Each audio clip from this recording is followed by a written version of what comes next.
welcome to One Stop Co-op. Steve here with Derek and Bairnt. I kept my mouth shut. Yeah, it was amazing. Did you? I did it.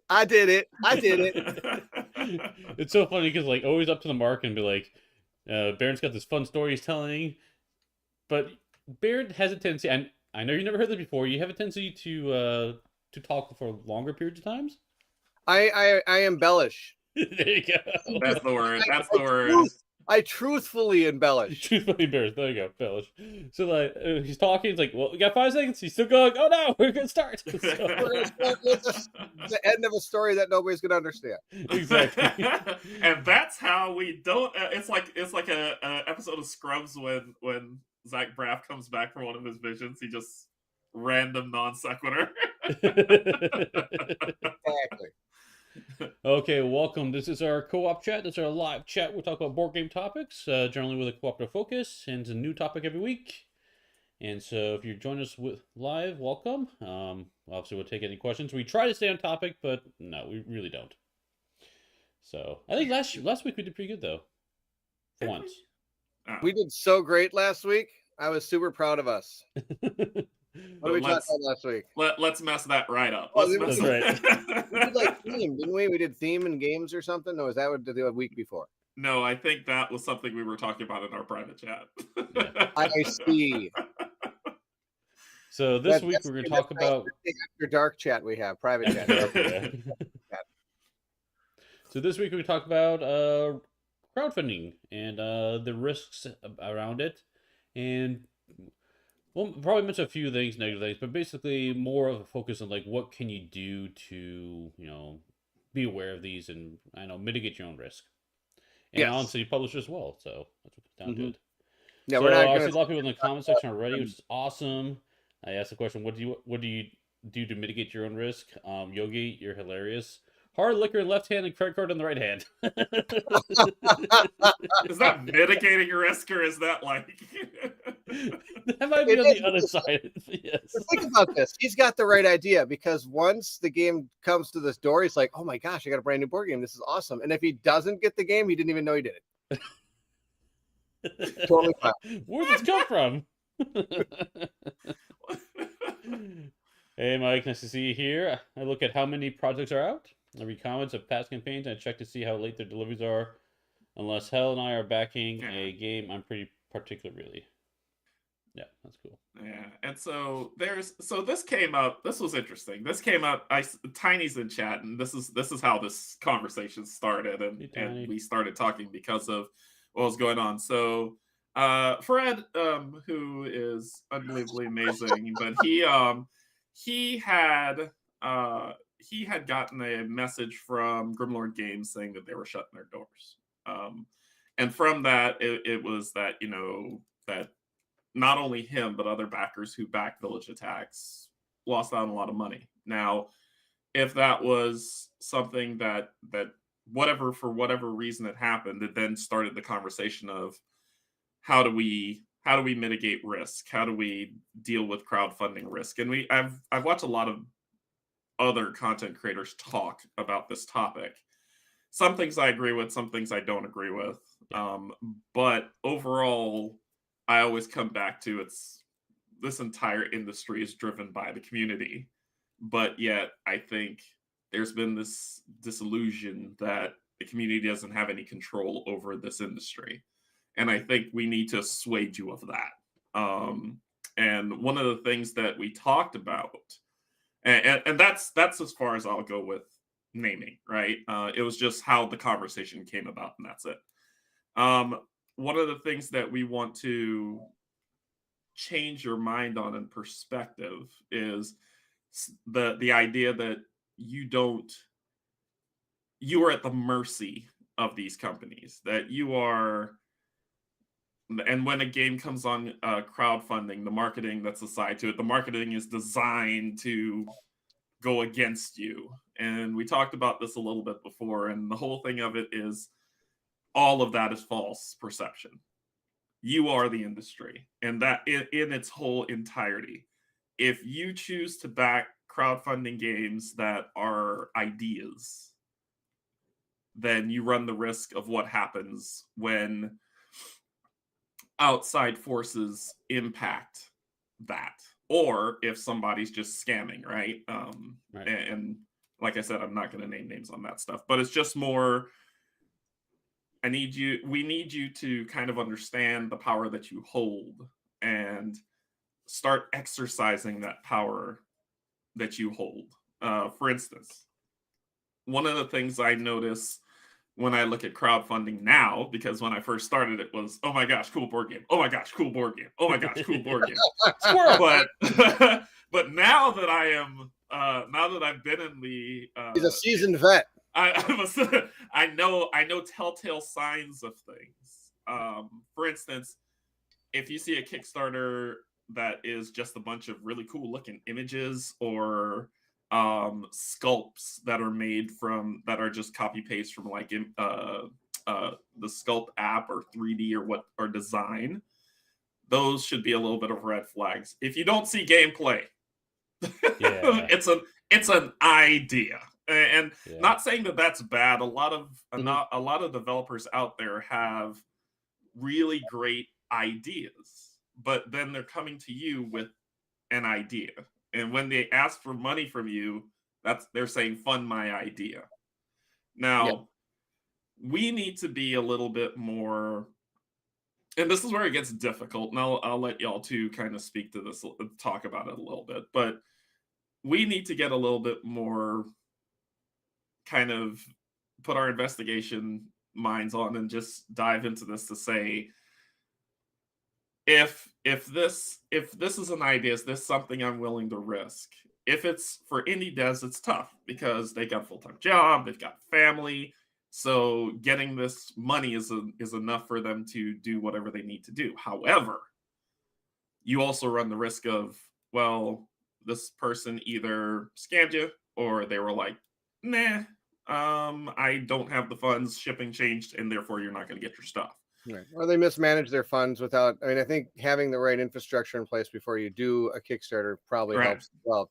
Like you're saying, some people have great ideas, and ideas fantastic. And then they get all this money, and they're like, "Oh wow, I got all the money, I can make this happen." And if it's not really put to the right usage, all of a sudden it starts disappearing, and you are not left with much. And you're like, "How did that even happen?" Things I think add up a lot faster than people probably think. And so if they don't have somebody that's either gone through this process before or has an idea of how to manage the funds that they get, I think can be also a detriment to how this all transpires. I mean, I think I have sometimes I like you, I've looked at Kickstarters and kind of go, okay, so there are 250 plus miniatures for this game. Now, this just an example. I don't know. This isn't an actual game, and it doesn't have a rule book yet. And it's got just the pictures, like you said, of it. But it's going to be like this campaign game that's going to be having dungeon crawls and all this great things. And then I look at the price point, and it's like 79 euros, and I'm like, I really don't think the right price point.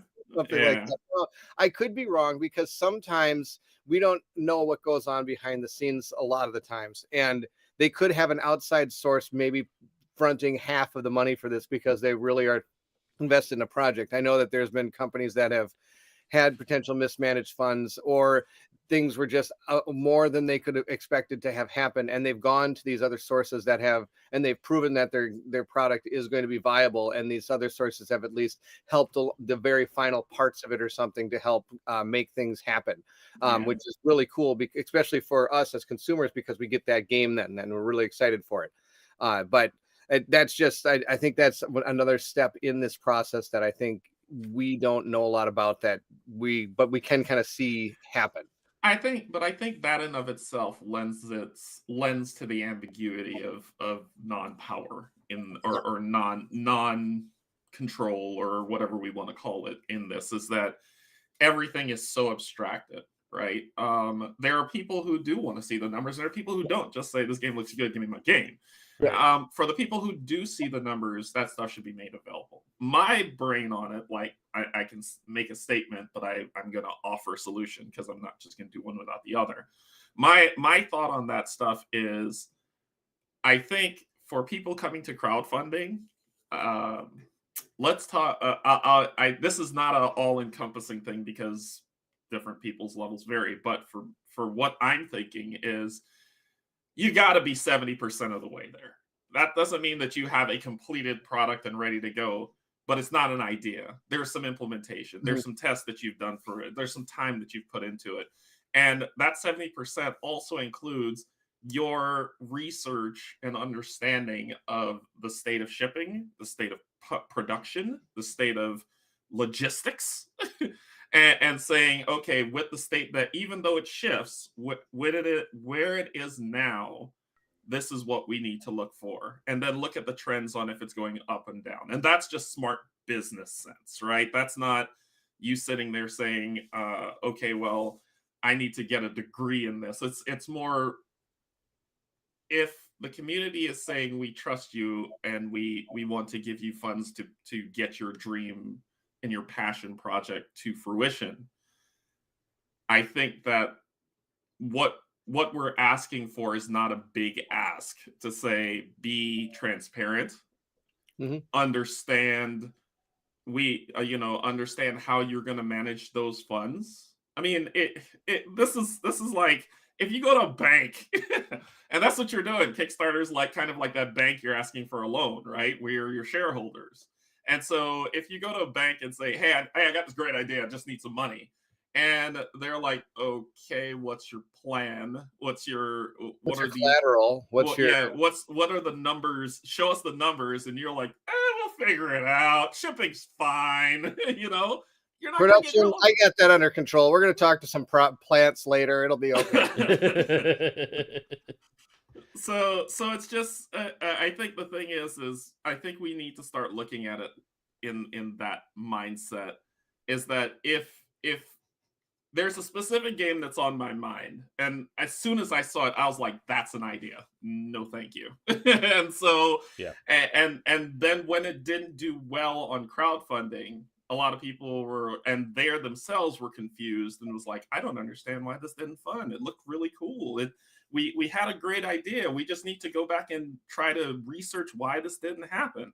So it's more, when you don't understand why something doesn't fund or your numbers are low, you haven't done your research, right? Or the people who are looking at it are saying, oh, this is an idea. I'm not going to risk that because of how the industry's been moving to. Anyway, Steve, what do you think?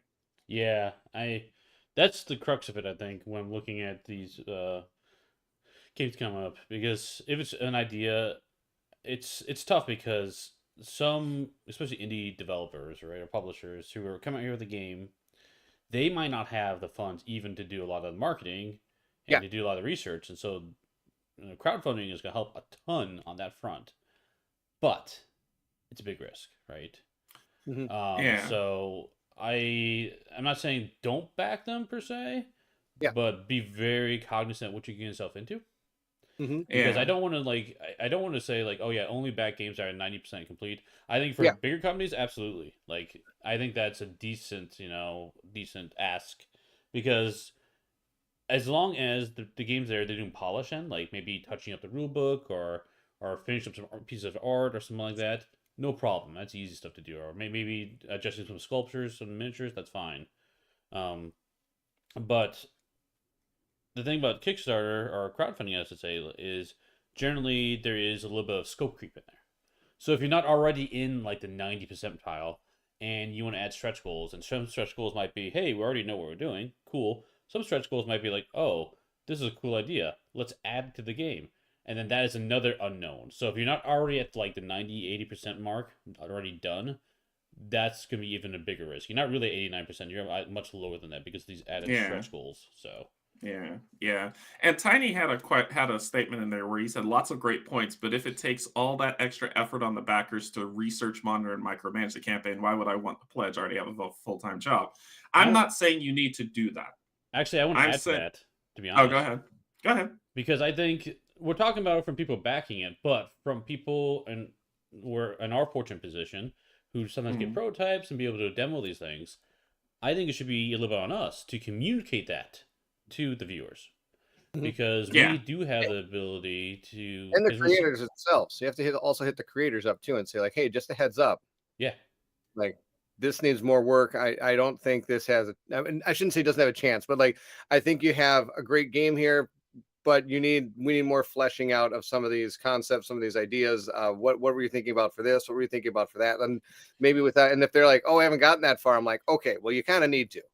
Yeah. A little bit of that, but also just communicating to other people who, okay, here's where they are, right? So everyone else knows what's going on.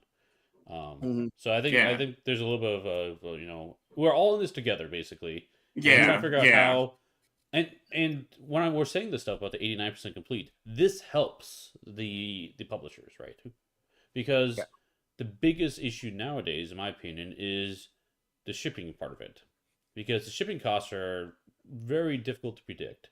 And honestly, you don't know until a week before you actually ship. That is the truth of the matter. Yeah. You have all the estimates in the world, but it doesn't matter until like the week before. Right. It doesn't matter.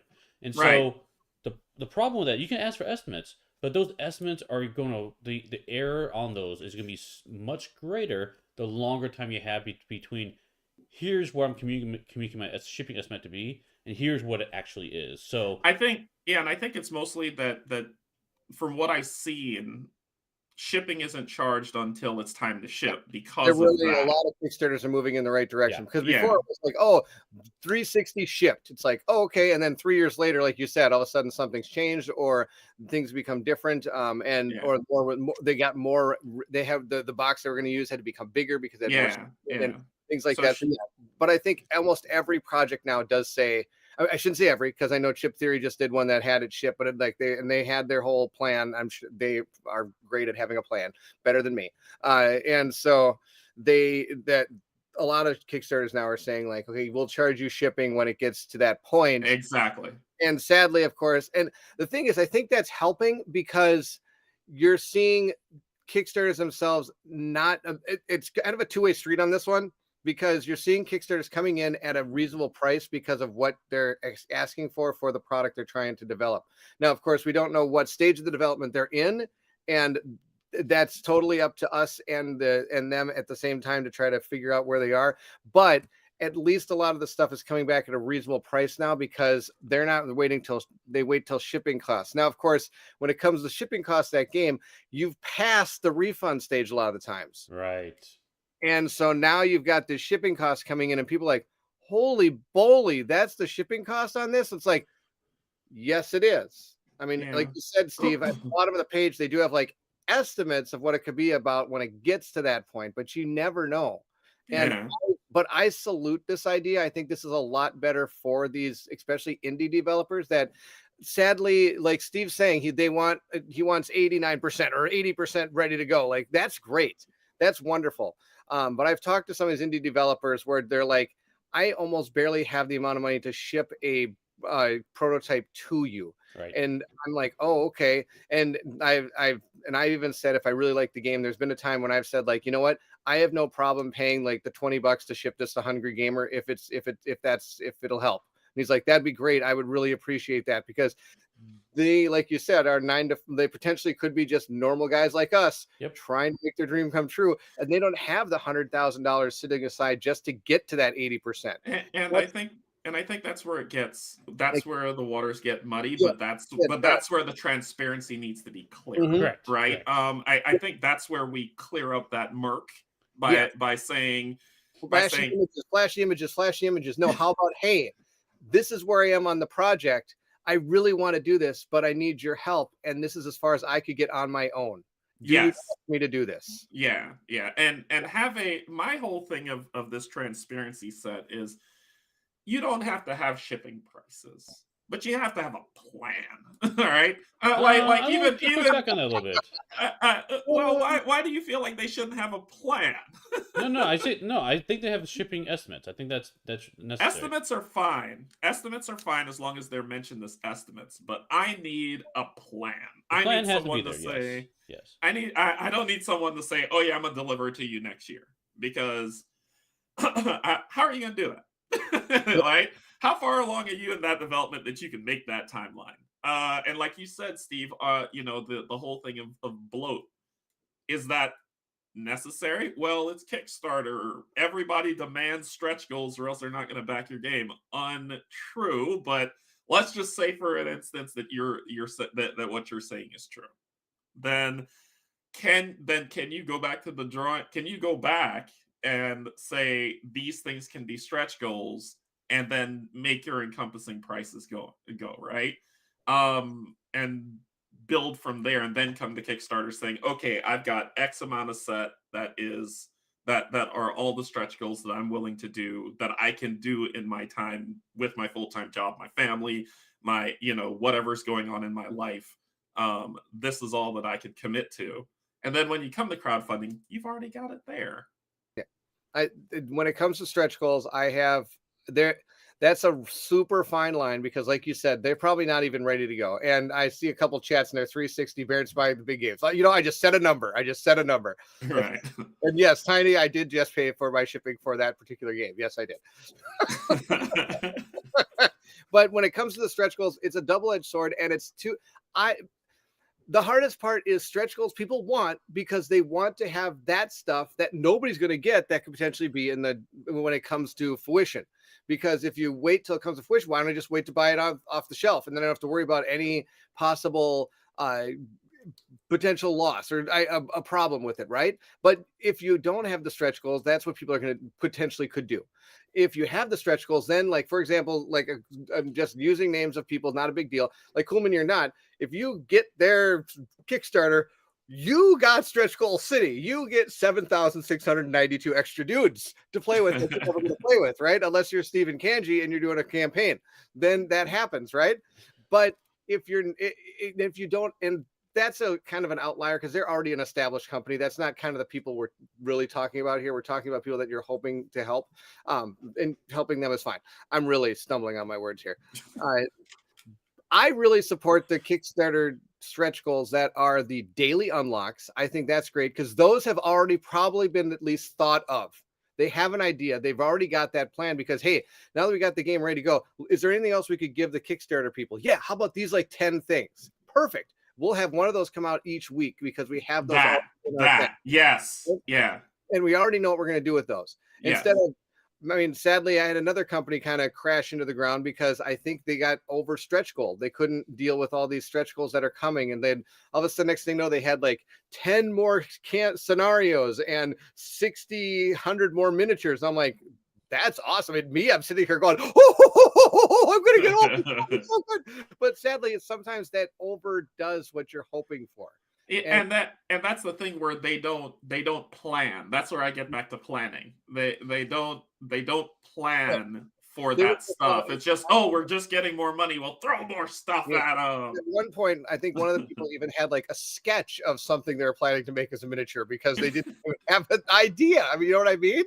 And it's too bad because those are the kind of things that people are really excited for. And sadly, that's also something that can derail a Kickstarter. Sadly. And I also think that's also part of the benefit of crowdfunding, to be fair, because crowdfunding, I feel like we're talking about it as though it's a pre-order, honestly, right? Yeah. Just to mitigate the risk. Big disclaimer at the bottom. This is not a pre-order. Right. It's almost like that. Is what we're kind of alluding to here, but it's not true. But the very whole on the page, they're on the lower right-hand corner. That's kind of where it is, though. It's tucked way back down there. But one of the benefits of crowdfunding is being able to take that input during that month time it's live and be able to make adjustments based upon user feedback, right? A wide net of people who are interested in your product. And so that is a real, how do you balance having 89% done and being able to flex enough to that without over flexing so you risk the product? I think the answer to that is twofold. One, like I was saying earlier, where it's know your limit. If you are going to do a Kickstarter campaign, my assumption, and you know what happens when we assume, but my assumption is kind of, you in a proper planning scenario, you have said this is core. this is extra, and that extra can be SGs. And this is as far as I've already either created these things or halfway through creating the SGs that this is all I could commit to, and don't go past that. Don't show sketches of things because you didn't get there. Right. The second, you should have some form of demo, right? If it is a video game or a tabletop simulator, or and a tabletop simulator is the cheapest avenue to do it because Yes. you can create it yourself. You don't have to spend a bunch of money to do it, and you can put that out there for people to try out your game and give feedback, so that after the campaign ends, you could take that feedback and tweak to an extent, right? Because there's a old saying that perfection's the enemy of great, great's the enemy of good. So Yeah. it's just more you can tweak those things to good and then get it out, right? And save the rest for later. It's just, I think knowing your limits and having a demo that people can mess with kind of curtails a lot of that. I think tabletop simulator is an absolutely fantastic avenue to go. I will not use it when it comes to trying to do stuff. I know that you two have done lots and lots of work on it. I know from the One Stop Co-op Shop, Peter uses it more than anything he owns, and that's great. I physically like to have the stuff in my hand, even because I'd like to know.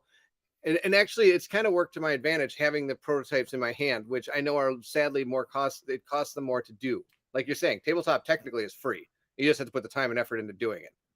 Once you get well, my question. Go ahead, Steve. Go ahead. The benefit of something like Tabletop Simulator is it's always updated.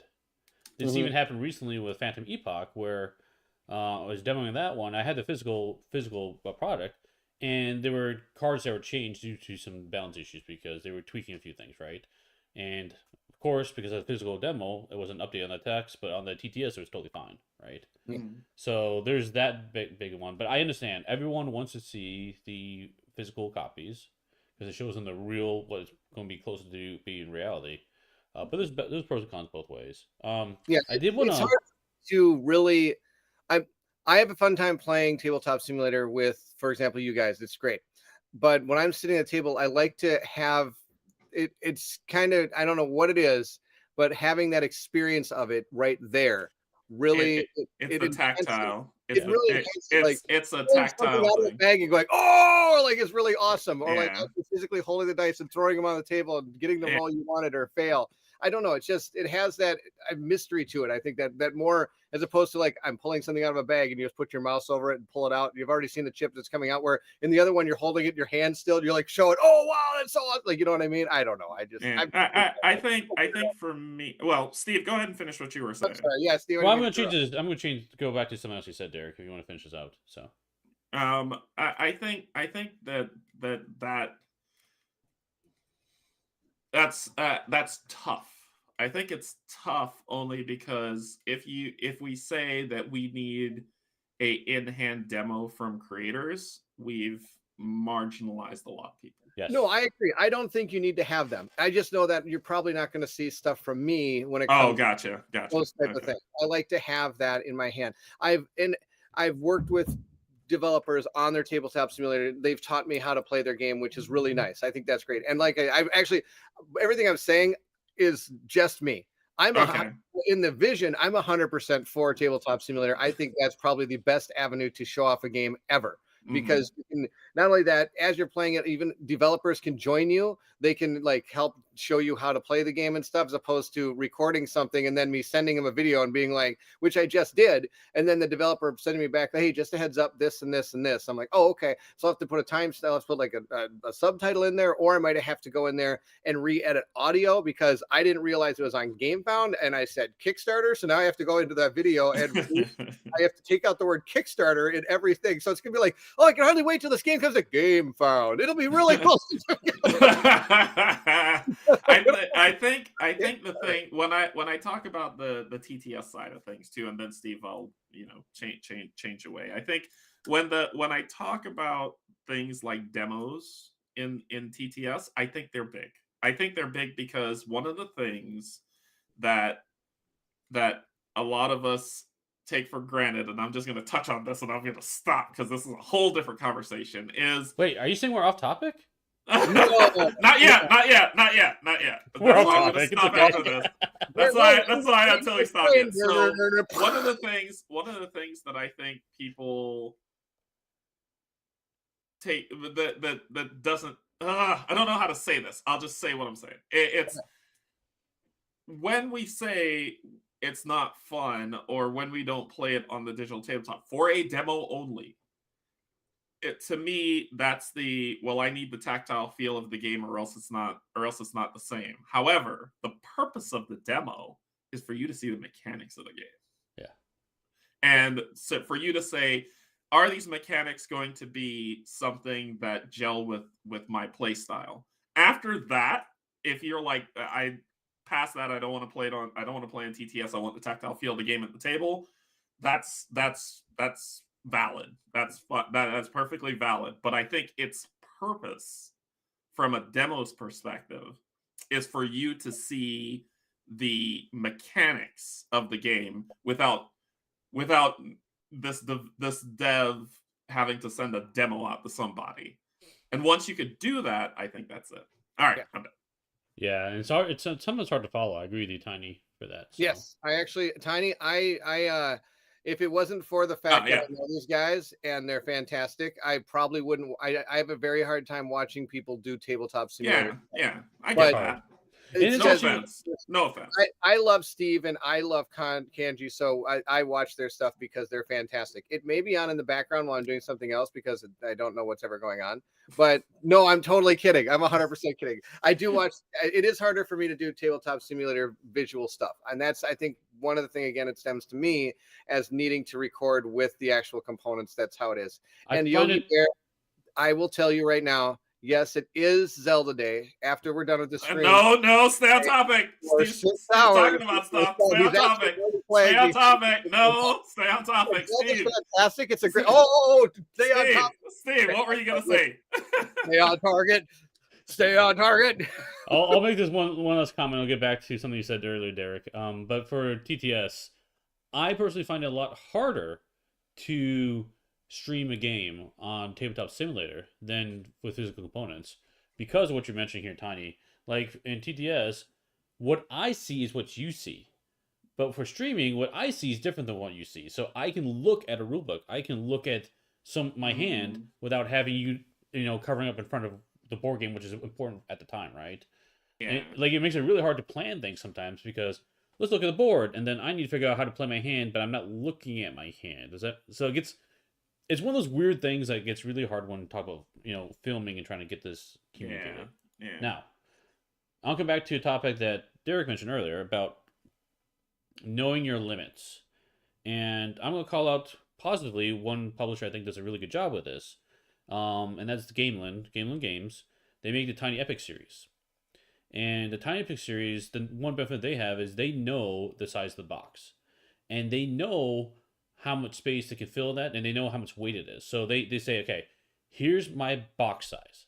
Here is the maximum weight I can manage in this box size and all these components. I know, based upon what I have planned, what I already have figured out, I can figure out the difference and know how much I can add to that. And then they stop. They say, okay, and I've seen them on the crowdfunding where they'll be like, hey, that's a really great idea, but we do not have space in the box to do it. And so I think stuff like that is what's going to help a ton when it comes to risk mitigation moving forward. And it gets a little harder with bigger games because you have a bigger delta between, how big is that box be. Sometimes you don't even know what the box is going to be. But honestly, I think that's a decent way forward if a publisher's looking at this and trying to figure out how do they manage their stuff. Because what it comes down to is shipping is probably the biggest issue we run into. And shipping is dependent on two things: size of the box and weight. And if you know what those are, you're going to be a lot better off when it comes to shipping and estimates. Yeah. I don't, and I think I agree with that. Knowing your a way of knowing your limits is through those means. Mm-hmm. Yeah, it's a tough set. It's a tough set because there's a lot of contributing factors, right? We've named a few things. Each thing by itself won't stand for us being for backers being able to say what they can, what they should look for. If it's like, okay, I'm only going to look for this, you're going to be there's high potential to get scammed. I think it's more the culmination of all these things. It's seeing a plan, knowing that the game is full transparency, games being farther along than just at the idea stage, knowing your limits, and having some form of demo. Like, if you pull all those things together, then unless you are like really great at scamming people, where there are people like that out there in the world and have done those things, I think you'll find that you're probably going to be a lot more successful than not. Yeah. And one thing you were talking about earlier was listening to the community and hopefully going forward with some of their suggestions and things. I have seen, actually, as a particular Kickstarter, I still have the prototype right here. It's and I'm excited for the game to come to fruition. It's from a bigger company, so it's one that was established before they did their Kickstarter. Not an indie developer. They kind of are an indie developer, but they had previous track record of producing their games, making them come to fruition. And I did a playthrough of it, and I have to admit, I was kind of playing it going like, I'm like a little confused as to how this all works together mechanically. You know what I mean? And basically, the Kickstarter went up, and almost immediately things in the things were going like, we don't get it. Why is this in here? Why does this happen? Why does this do this? They went back to the drawing board and ripped apart almost all the mechanics in the game and re-put out a way to showed how to play it. And people are like, oh, okay, that's better. That's more streamlined. There's less ambiguity. And the game is being published. It's on its way. It'll be hopefully here sometime this year. But it's really cool that with the crowd's help, the developers realized, oh, you know what? I didn't think that this would be so weird to have to deal with. I realized people wouldn't understand how that works. That's really cool that they all said this, and they went back and redesigned the game. Now, of course, like I said, this is an established company. They had probably the funds behind them to like all of a sudden take that whole game, break it apart, and reform it. Where a lot of indie developers, with people saying things like that, that's, I think, the ones where you see kind of come off of Kickstarter and say, sorry, we're coming back to the drawing board, and we'll come back to something. You know what I mean? And that's good. I think that's good that the community can step up and say, hey, we don't really understand where you're going with this part. I like this part, stuff like that. And you see that a lot in the comment section of the Kickstarter, but sadly, a lot of those comments get like 723,000 of them like daily. So it's hard to scroll through all them. But I think those are like you're saying, steps that publishers can go through or developers can go through to kind of help make their projects come to realization. Is like you said, listen to the community and not just trying to bully your game through. I shouldn't use the word bully. That was a horrible word to say, but like push your game through. Instead, listen to the community, kind of going back to the drawing board a little bit and saying, okay, we're pulling our game. We'll come back with it in maybe 6 months to a year. We're going to redesign it and stuff like this and take your ideas into account. And I think that's awesome that some of them do that instead of trying to just make this game come out and you get it and you're finally like, they didn't really do anything. This game is out of control. And I will. Okay, so no, I gotta because a thought hit my mind. And I was just about to say it, and I was like, if I say this without preamble, oh my god. So so. Canje, I do that all the time. What are you talking about? Preamble. So my thoughts on this stuff is also when we talk about this, I think I was reading chat as it was going, and I want to be very careful. I don't want people to feel like we're saying, backers, you need to do these things. Do whatever you want to do. It's your money. Right. But the whole thing of it is when companies fold for whatever reason, when things happen and people lose that money, I start getting curious and I say, what happened? And I read these statements where they say, okay, well, here are the reasons why. And the one that always comes up that I call BS on is when they were like, well, COVID. Yeah, and that's kind of like the blanket drop for people to just say that and walk away and feel that everyone will be like, oh yeah, it's like, well, come on, it's, and I think what I'm trying to say is, if we're from the designer standpoint, designing a game is hard. We get it. There's a lot of work that goes into it. my thing is, here are things that I think would make the community trust crowdfunding more if these things were in place, from my opinion.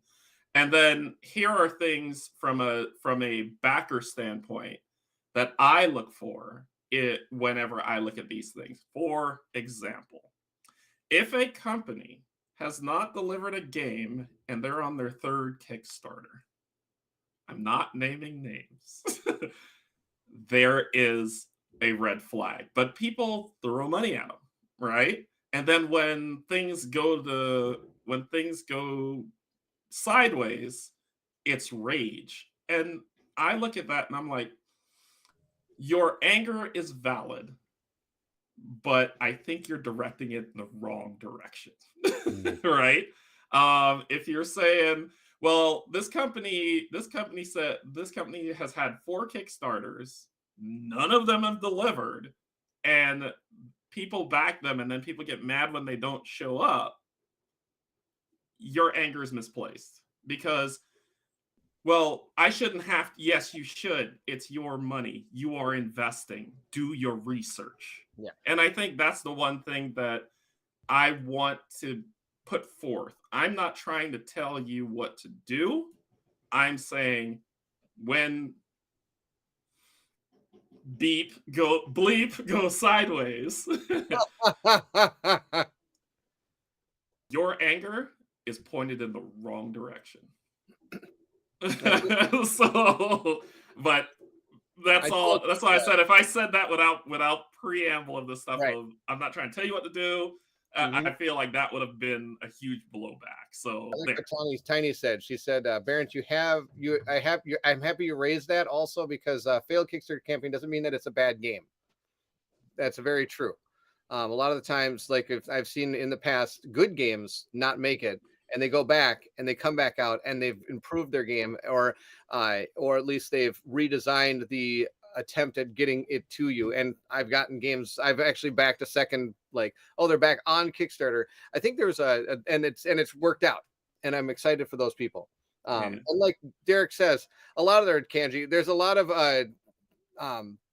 sadly, there's a lot of, like, people that I mean, I know people out there that when they come to me to say, like, hey, could you help me with a Kickstarter I've got coming out? This is their first one, and probably only one. This is their passion project. This is what they've been working on for like 8 years, 10 years. You know what I mean? So, yes, they have their vision. They've worked on their vision. That's great. But it's that last step of getting it to this point is, I think, the hardest and scariest one for those kind of people. And I really hope the best for all those people that try their hardest to make this happen. And I wish I had a way of making all of everybody's dreams come true. I wish I was Disneyland, but I'm sadly not. I'm not able to make everybody's dream come true. So Disneyland does not make everybody's dreams come true. That's a topic for another day. That's a topic for another day. So I took my kids to Disneyland. It was great up until about noon. Then all of our dreams have been realized. We were crying, and there was lots of crying involved. There was need for ice cream. That wasn't happening. So, okay, but anyway, question for you guys. Yeah, go ahead. So, 21. What we do, we frequently have direct communication to designers and publishers and developers, all that fun stuff.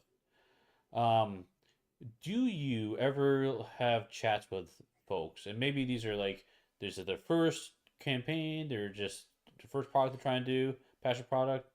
Because that's something I feel like I try to do, but I maybe need to be clear about communicating it. Is when you have those high risk ones, talking to whoever's behind it and trying to get a feel for a confidence level in backing them, right? Like, yes, this is the first one doing it, but I feel like they have their ducks in a row, right? I feel like this is one. Normally, the signs point to risk, high risk, but honestly, this one's probably a lot lower than what it appears to be due to discussions with them that may not be prevalent or communicated, which is another issue, right? You really need to communicate that, make that clear to everyone.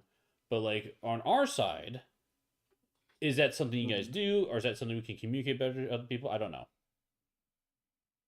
I don't understand your question. Are you saying, like, when we talk to them, do we say it a different way?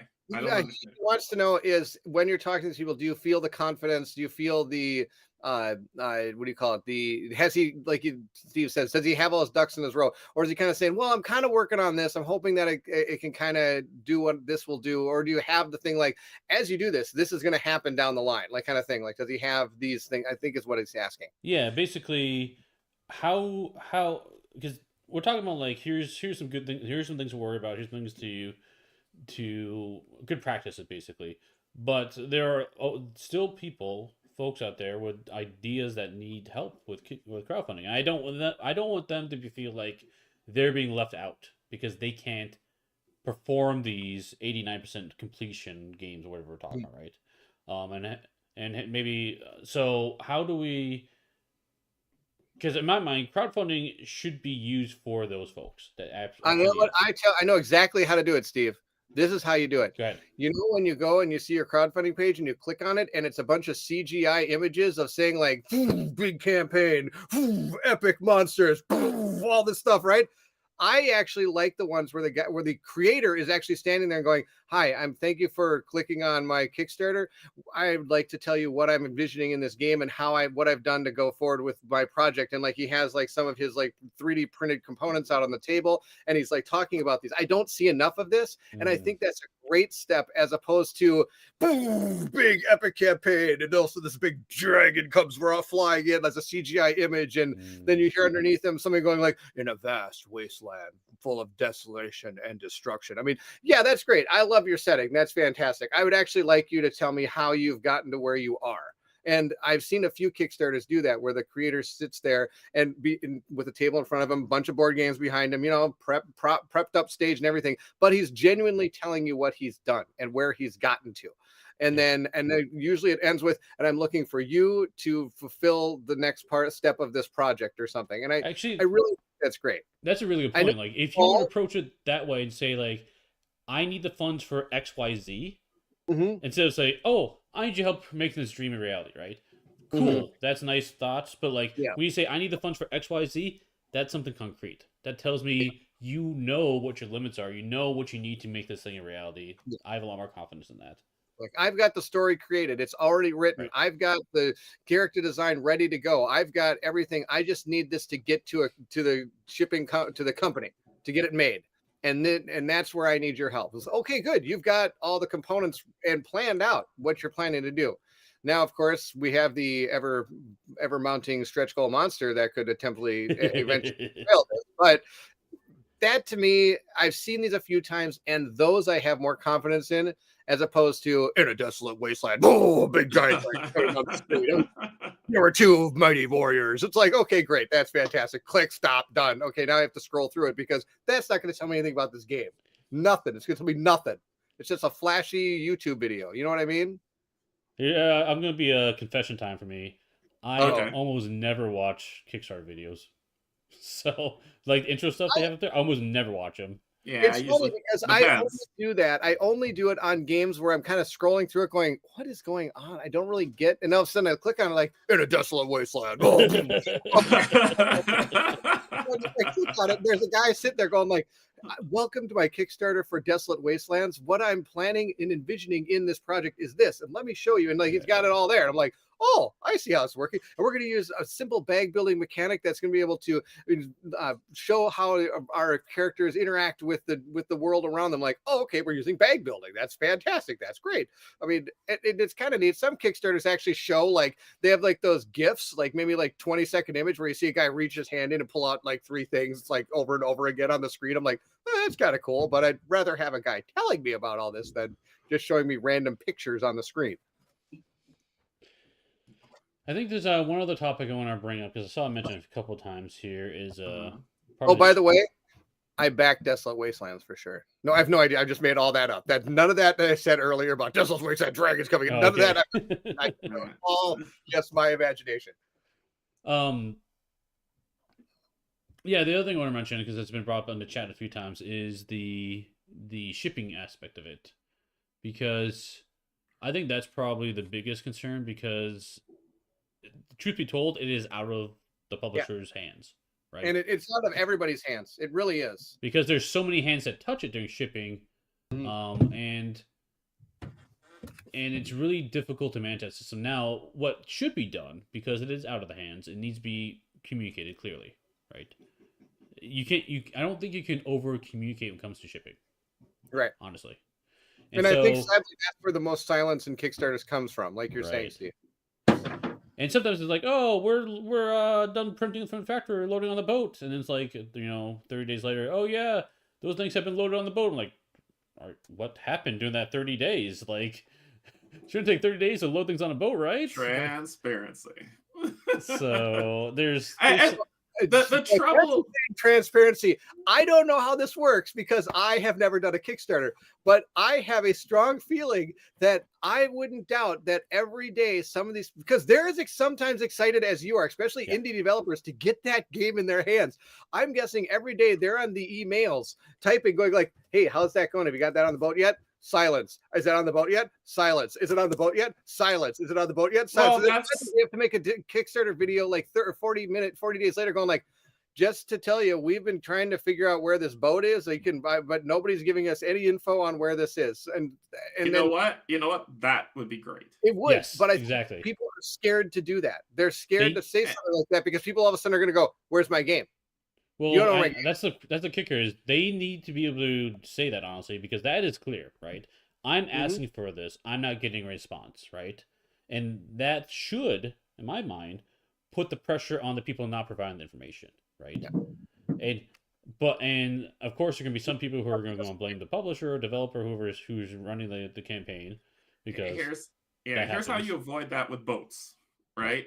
I've seen this done multiple times where they've said, okay, it's loaded on the boat. Here's the boat number. Yeah, here's the boat number. And there's a whole website that tracks shipping across the world. You find that boat and you can know exactly where it is. Yes. And it might only take you about 632 days to understand that exact.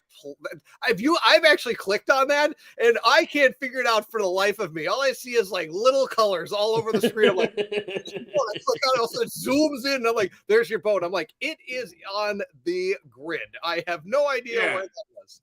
Yeah, and I think that's the thing, is that there is transparency goes a long way. And if you have a month, because we do with Kickstarter or GameFound or whatever crowdfunding, there's the monthly update. If you have a month go by and I didn't hear anything and your response is, well, you didn't hear anything because there's nothing to tell. Yes, there is. What happened with shipping? Well, we aren't getting any responses. What's the boat code? Okay. I could go look and okay, we haven't gotten any responses. We've been trying to see when things are delivered. Here's the boat code for you to do that. Like, I go look at that on the site and say, okay, this is where the boat is, and I can see that ship sailing around, coming through Panama Canal. No, the other one, the strait, and it hasn't, and it pulling through the Med, and it hasn't crossed into the Atlantic yet. Then I'm like, okay, this is where the boat is. This is where they expect the thing. It's like there is full communication. And when you feel you don't have anything to tell, you always have something to tell. Right. It's skipping a month. All that does is make people be like, I haven't heard anything. What's going on? The worst part about the shipping boat thing is when you look at your boat and there's a shark next to it. That's usually the scary part. You're not sure if the boat's going to make it. Okay, that's not part of it. Steve, there's something on here for you. Uh-oh. Yeah, Jan, where it says I disagree. Yeah. So this is a good point of clarification because I agree with you, Jan. At least I think I know what you're getting at. What do you say? Because the kicker is, if I'm a publisher developer and I'm asking for feedback, I'm not getting feedback, and I say, you know what, I'm telling the backers, and I think this is what Jan's getting at. Correct me if I'm misunderstanding Jan, because I think I agree with you, to be honest. If backers are getting upset about that lack of communication, or I don't say, I guess, anger or disappointment maybe, or whatever feelings you're feeling, to get directed to the issue, aka the shipping part of it, right? They're not communicating it. And I think what Jan is saying, and I agree with you, honestly, that shipping person, that group, that company, what was doing it, they're not going to care about us backers, to be fair. And I agree with, I think that's what Jan's getting at here. Like, are they going to do something about it? Probably not. But at least at least we're not having our anger or frustration directed at folks that can't do anything about it. It's out of their hands, and I think that's the bigger thing I'm getting at. Yes, and I agree with that. I think that's the thing is, I don't, I don't have a problem with people being upset because there's lack of communication about their game. I think that from the designer side of things, there needs to be more clarity. I think if we're talking about publishing companies who don't care but want to turn a buck, we can affect that. Like I want to remove from your minds that you have no control when a publisher is like, you know what, middle finger, right? You can control that. And one of the things that, well, how do we control it? What are we supposed to do? Write an angry letter? No. Don't buy anything from them. I guarantee you, once you hit their money, once you hit their pockets, it will change. And there is so much proven history of people stop funding stuff from specific groups and they change their tune very shortly after. And my thing is, if I don't know how to emphasize this. You are not powerless. When developers sit there and say they're not going to, not developers, sorry, when publishers refuse to respond, you have the ability as the community to make them change their mind so very quickly. Well, we've seen a downturn. Why is that? Let's ask the community. Y'all don't update us. Okay, let's start doing updates. Yeah, I agree with Canje. Personally myself, I've been being part of Kickstarter since like 2019, 17, I think, or something. And I'm not going to name any names, but there are some publishers where if I see a game come out, I'm like, no. And maybe they've changed their tune, but they've already untuned me out. That's the deal. And so I'm sorry to say that. And now for those particular companies, I wait for the game to actually make it in the hands of people and see what's come on. And then I'll be like, okay, yep, that's a good game. They must have started working and listening and doing the right things, or brought in new management, not necessarily management, but a new team, let's say, or something that is catering to create a better experience. And at that point, now they maybe have regained my trust, and maybe I might go forward with potentially backing anything that something of that company has done. Oh my gosh. Ooh, magical. It's Mother's Day tomorrow, in case anybody has forgotten. My yeah, and there's where was it? Said that the toxicity of people on the internet, that will always be there. It's the internet.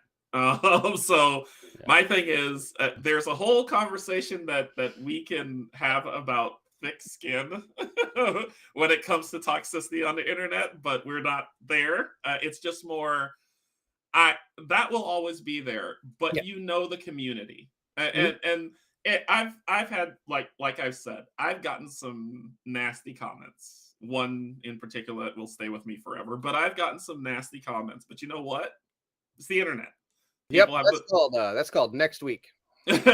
So I think if publishers are sitting there saying, well, we don't want to respond because people are going to be mean to us, grow up. I guess that's where my brain goes with it. It's like, but let's not do the thick skin thing. See through that. That's the deal. You have to see through that. I'll make one quick comment because I don't want to go down that route right now too much. But I think some of it comes to, we remember the negatives but kind of forget the positives a little bit too, because there's a lot of awesome people, and I generally believe our community, like everything on chat here, I see this all the time.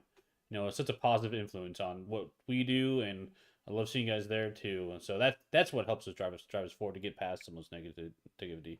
And I think some of that could also be to take that and shift it over to crowdfunding. That could also be in that environment too, because you're gonna have some people who just really want to see this product come to life and help focus on those to get you through those negative comments. Yeah. For another day. Yeah. We could talk for hours on that. We can. That was one of the topics we were going to discuss, actually. Yeah, it was one of the ones we were going to discuss. So we decided to discuss the just Kickstarter. What was our topic we're supposed to talk about today? Risk. Well, we've stayed on topic. Oh, I just forgot what it was. It's been an hour. I forget that. So I just wanted to make sure. Squirrel. And all I get behind me is Zelda playing, and I'm like, oh, I gotta go play Zelda. But I have to stay here and talk because this is awesome. I just agree with you, Snow. Most people are understanding us silent. That's true. Yeah. Yeah, if they flood the comments with the Kickstarter comments with that nonsense, the game still funds. Yeah. So they can say all they want. The game still funds. A lot of the times the comment section starts getting flooded with these comments when the transparency slows down. Yeah. And I think that's a lot of it. Like I'll say that's 70% of the time, yes. Yeah. There's a lot of that. I mean, or else if you get a sad message from them that they're afraid to put out, that could also add to comments that are going to cause pain and agony through the comment section. But sometimes there's need to be said. Anyway. Yeah.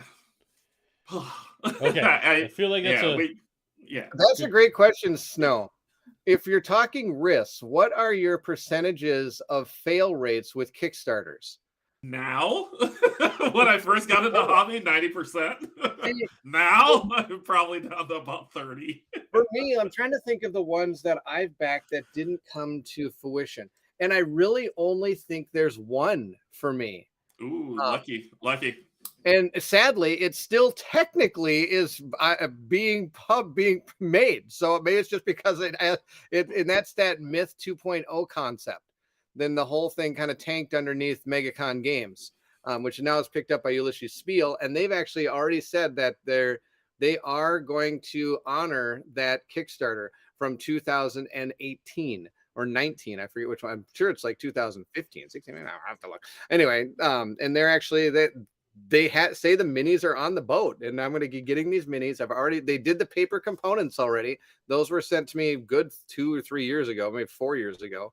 So I can't think of too many other ones that I backed that were not able to be.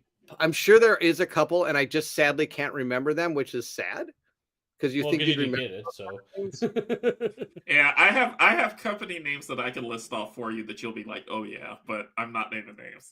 Well, I can name this one because the company isn't around. It's gone. They no longer are a company, and they have been absolved by Ulysses, and Ulysses is doing a good job. They actually are transparent more on their Discord than they are anywhere else about kind of what they're doing. And they've got, of course, an umbrella of products. So this isn't just their Adventuria. Yeah. Adventuria. Yeah, that is their main game. And it is cool. And I have that game. Yeah, it's fun. I picked it up actually that was the game I bought at Gen Con the one time I've gone. I was like, this game looks really cool. He's like, yeah, and you know what? I'll give you like 2 of these expansions if you buy 2 core boxes, like 2 of the because they have multiple. Yeah. Like the End of the Bear and the core box, and I got 2 like little expansions. He said, I'll throw those in for free if you pick these up. I'm like, oh, done. Here's my money. My computer knocked everything on the ground. That was fantastic. All right, Steve, take it. We're off the rails. We're off the rails. Yeah, I have to sit down and figure my percentage. I'm not sure. I've been pretty fortunate. I'll tell you that much. So I've missed out on quite a few. Yeah, and of course that does count as my myth reference. My wife wanted to know. Yeah, I will name one, Ghost Star, and only because of Tiny was that game brought to people who can do it. He put in the hard work to take that to the finish line. Yeah, so that was an absolute scam. Was that the one that did like he did print and play on or something? Yeah. So that people could get his work or whatever. Yeah. He did Tiny did work on that, and it really turned out. So huge shout out to him for that. I think it's that's one that I can say that the designer poof. Thanks, Dan. Yes, I did drop something. It is officially a real stream now. No, I got one. I think that I won't see. When we play our live streams, my chat helps us. We have a 30-minute floor check. Just to see if you dropped. Drop things on the floor. Yeah. What are you saying, Steve? Sorry, Steve. Go ahead. Oh no, I was saying there's one game I think I won't get, but we'll see. So. I know what you're talking about.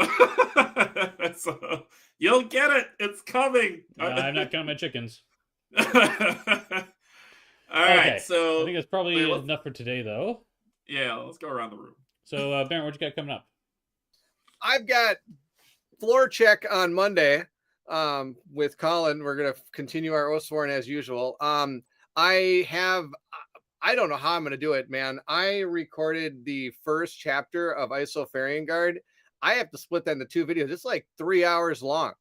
Is what I did, and I didn't live stream this. This was straight VOD, and so we'll see. I might have to cut this into a couple, and that's going to come to One Stop Co-op Shop as well as Meet Me at the Table. And then I keep getting questions from people like, "Are you going to do ISS Vanguard? Are you going to do Aeon Trespass Odyssey?" And sadly, I always have to respond to these answers as yes. The problem is once we're done with Oathsworn, there are potentially 4 or 5 games Colin and I are going to do live, and we haven't decided yet which one we're going to do. Whichever one we don't do are the ones I'll probably go forward on my channel with. So we have to decide between ISS Vanguard, Oathsworn, or sorry, ISS Vanguard, Aeon Trespass Odyssey, ISO Farian Guard, Monster Hunter, and what was the other one? There was one other one we were talking about. Anyway, so we have to figure out what we're going to do with that. But anyway, that's beyond the point. Sadly, I wish I had the streaming schedule you guys have, but I do not. What do you think my stream schedule's like? One day. I will be doing a painting episode this week. Last week I missed out on a painting episode. We had a giant week of family last week, and so I kind of thought I'm just going to take the week to be able to be with my family since we had like all these different things going on outside of stuff we had to deal with. So now for the short answer, ISO Farian Guard is coming out this Friday, I think. So like on the 20th or something. And then I don't know what date it is. It's like the 13th. Yeah. So the 20th or 17th or something, whatever that Friday is. I also have Conquest Princess recorded. That's going to be coming out, I think, when the Kickstarter does. I also have, and then we'll be doing Oathsworn on Monday, painting episode on Wednesday. And I'm going to start probably bringing Canje and like Liquitter and some other really good painters back on to start doing some painting streams with me because they're just a blast. And I've had a couple of people already reach out going like, hey, I'd like to do another painting stream with you. So William even reached out to me and said he wants to do another one. So I'd like to do some more collaboration videos. So we're going to probably get a couple more guests on to be able to paint with me. Those are always fun. And I think that's it. I think I talked longer about that than I did with anything else we talked about so far today. And Steve's like, yep, you did. Yep, got a timer. I think Bairnt's biggest fear is dead air. We should just all sit here in silence. It's true. It's 100% true. I have been trained as I record to make sure I'm saying something, even if it's something I need to say. Like I'll draw something on the bag and say like, all right, so we got an attack chip. That's great. I'll put this here. Oh, I got a defense chip. That's awesome. Or now we have to figure out what we're gonna do with these chips. So let's go see what we can do with these chips because these chips need to have something done to them. And after like, why did I say all those words? Oh, we're so gonna do this at Gen Con. I'll just sit in the room quiet for like 5 minutes. For me coming up tomorrow is the 1,500 subs stream celebration and board game giveaway. I've got all the board games over here on the side that I will be giving away, one of which is ISO Farian Guard. Not my copy. I ordered a second copy that has the neoprene map in it that I will be giving away for free for people. The only thing you got to pay is shipping. Do you have? Does that one come with crushed boxes? Because mine came with crushed boxes. Oh, I don't know. I haven't opened it. The box is closed and sealed up. I haven't opened it at all. Whoever gets that, you will be the first person opening. Bairnt, I can tell you who to contact to get that replaced. So what we did, they say they're not doing that. Oh, we'll talk. That's weird. Yeah, that's weird. He doesn't do that. That's weird. All right. Send me the contact because maybe we contacted the wrong people. Yeah. Then Tuesday, Marvel United up against Ebony Maw, and also more ISO Farian Guard. Thursday, some board game on Tabletop Simulator, people, with Pac-Man. And then we are back to chatting about fun stuff with these two wonderful gentlemen. So that's my week coming up. What's going to be coming up? But the following week after that, I'm actually going to be dead space for about 3 weeks because I am going to Jolly Ol' and I will be going to UK Game Expo and just taking a trip up there. So I tried to find a way. I tried to find somebody I knew with a GoPro because they are stupid expensive, and to see if I could just kind of record some stuff live while I'm there, just walking around, so y'all could be there with me. So I may just do that on my phone and push that up as a short, just so I'm maintaining connection with the community. But yeah, I won't be streaming anything for like 3 weeks, so don't forget about me while I'm gone. Or we'll hold the co-op chat down with you without you. Yeah, so that'll be good. Never the same without you. It'll be better. It'll be higher quality without me on it. No, there's way more on me trying to fill dead space. We need you. but that is going to be Canje, who's that? Already forgot. No, Snow, no.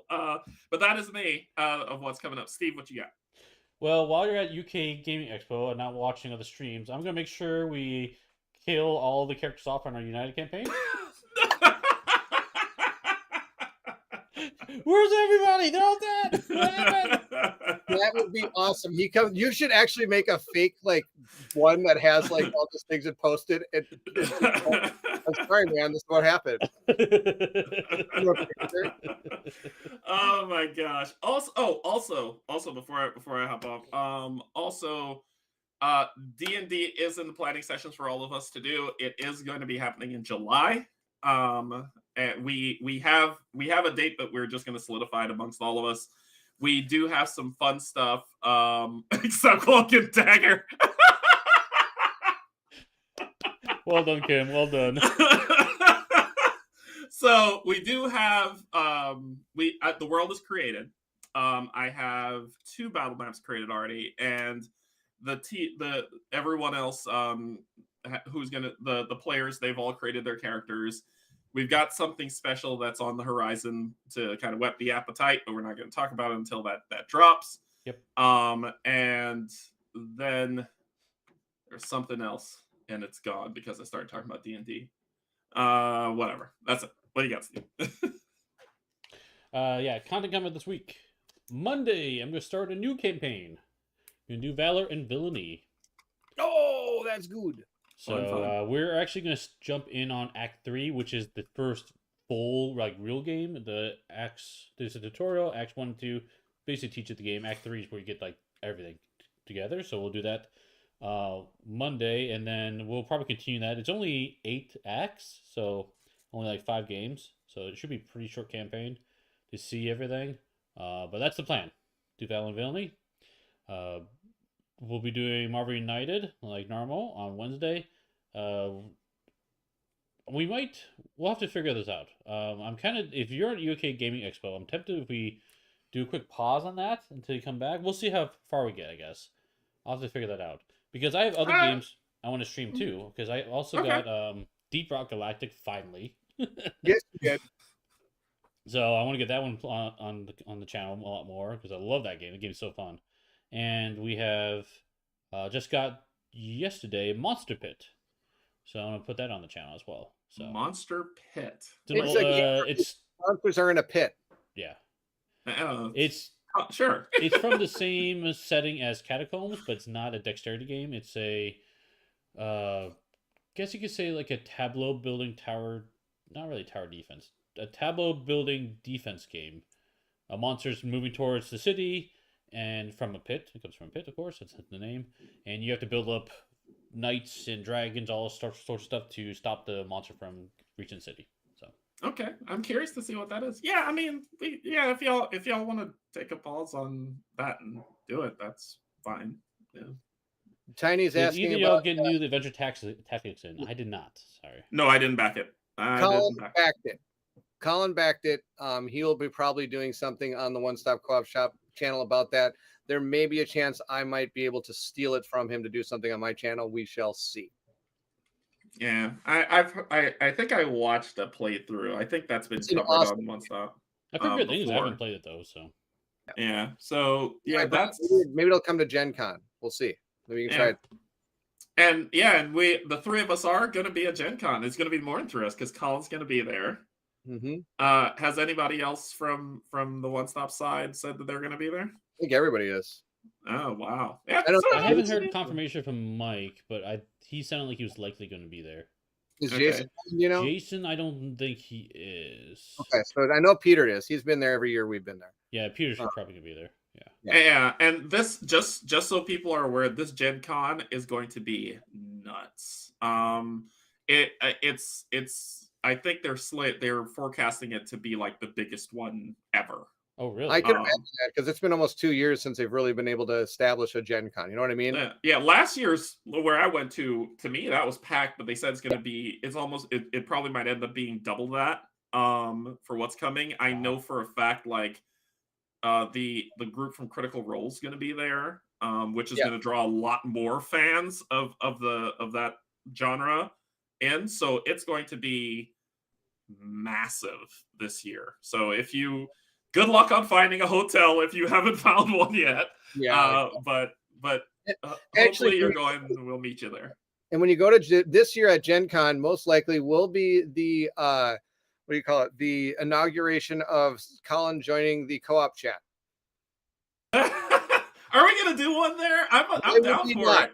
Why would we not do a co-op chat? Where would we do we do it like out in the space? I'm down for that. Myself and Colin are all going to be hanging out in the house, and so we're going to have. I've got my computer. Steve, if we want to just do the three of us on that computer, we totally can. We could do that. Okay, we can talk about it. We could remote in Canje from his hotel room. I could just come to the B&B. Or you could do that. That would be even easier, I think. How dare you come to where we live? We don't want to. Stay out. We're going to keep the heroes out. Keep the heroes out. Nice. This is the bane of like us living so far apart that even when we were in the same city, we're like, well, you could just record from where you are. How dare you drive 5 minutes? Cool. All right. Okay. Anyway, of course, this is all tentative. I'm never a person that say like, this we'll work it out. We'll talk about it. Work it out. Yeah, for sure. Okay, guys, it's been a blast. Thanks for chatting with me, and thanks everyone who joined us live. Like seeing you here. Thank you all for joining. It's awesome to see you. You're amazing. Yep. Okay, and we'll see everyone at the next stop. Bye-bye. Bye. Bye.